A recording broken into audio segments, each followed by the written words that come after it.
a resource. Population of a country can be its asset rather than liability. Like other resources, population is also a resource, that is human resource. It's an asset. Population becomes human capital when there is investment made in the form of education, training and medical care. In fact, human capital is the stock of skill and productive knowledge embodied in them. The addition of education, training and medical care is what makes a population a human capital. Human capital is superior to other resources like land and physical capital. Human resource can make use of land and capital. Land and capital cannot become useful on its own.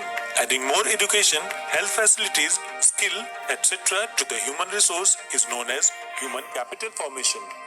Investment in human capital via education and medical care can give high returns in the future. Countries like Japan have invested a lot in human resource. They do not have rich natural resources, but still they are called developed nations.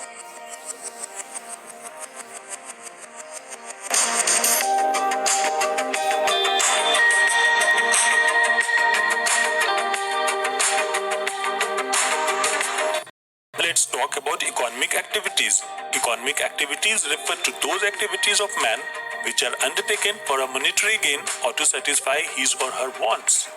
The activities of workers, farmers, shopkeepers, manufacturers, doctors, lawyers, taxi drivers, etc. are examples of economic activities.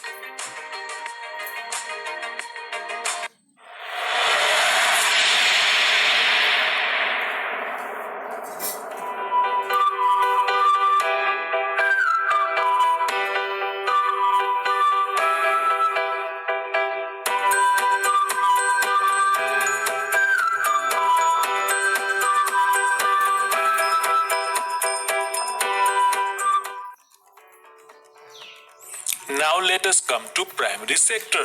When we produce goods by exploiting natural resources, it is an activity of the primary sector.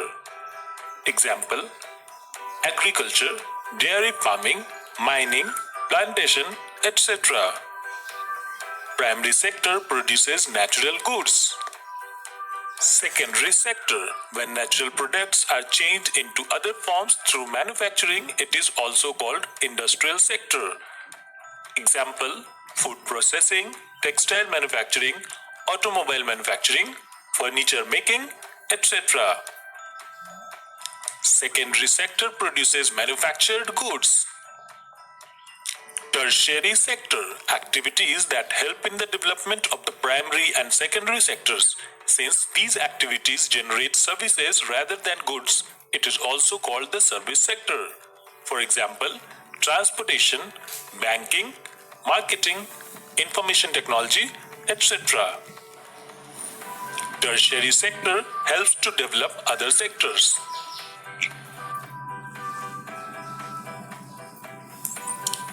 On the basis of purpose, economic activities can be classified into market activities, the activities which are performed for profit by selling in the market. These include production of goods and services, including government service.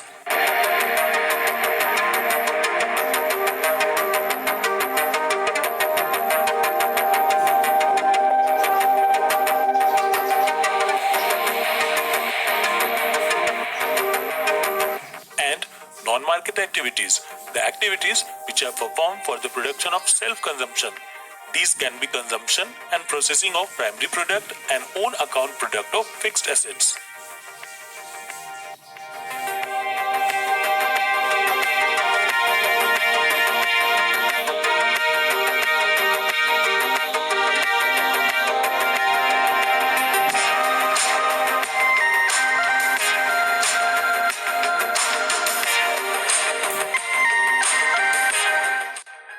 Talking about the condition of women in India as a human resource, traditionally there is a division of labor between men and women.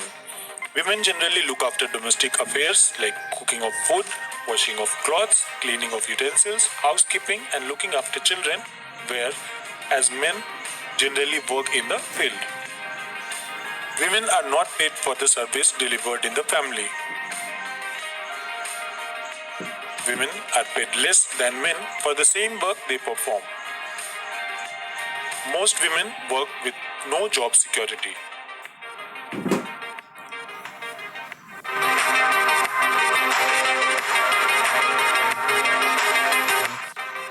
The quality of population depends upon the literacy rate, health of a person indicated by life expectancy, and skill formation acquired by people of the country.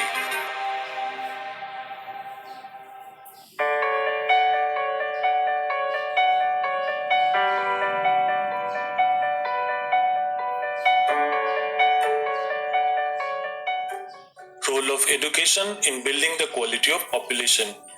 Education is the most important component of human resource development. It contributes towards the growth of society, enhances the national income, cultural richness, and increases efficiency of governance. In view of its contribution towards the growth of society, government expenditure on education as a percentage of GDP rose from 0.64% in 1951-52 to 3.98% in 2002-2003. However, our national goal is 6% of GDP. Literacy is uneven between males and females. Males are more literate. It also varies with urban and rural area. Urban population is more literate compared to rural. There were 7.68 lakh schools by 2004-05, but education is diluted by the quality of schooling and high dropout rates.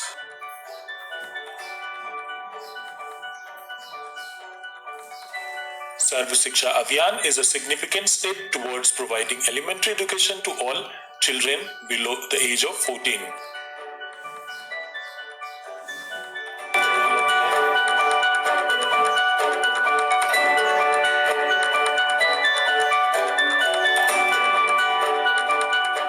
Role of health in building the quality of population. Health is another very important component of human resource development. Efficiency of workers largely depend on their health. There has been considerable improvement in the country's health standard. For instance, the life expectancy at the time of birth in India rose from 37.2 years in 1951 to 63.9 years in 2001. Similarly, infant mortality rate has come down from 147 to 47 by 2010. Infant mortality rate is the death of child under 1 year of age. India has built up a vast health infrastructure, but still much more is needed to be done.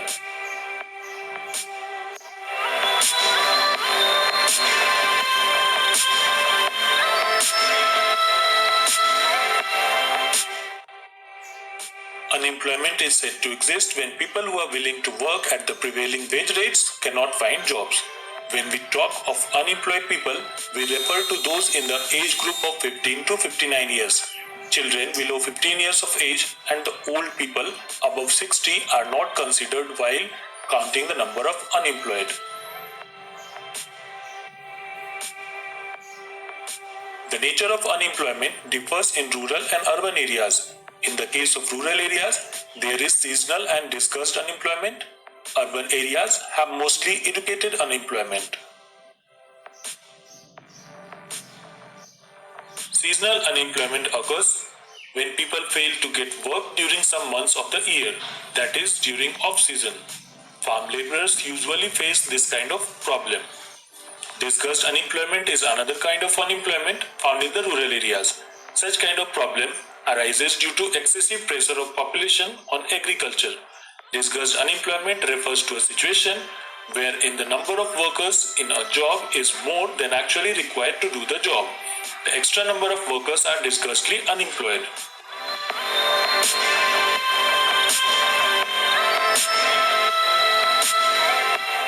Consequences of unemployment. Unemployment leads to wastage of manpower resource. Unemployment tends to increase the economic overload, that is dependence of the unemployed on the working population. Unemployment may lead to increase in social unrest and tension. Increase in unemployment is an indicator of depressed economy.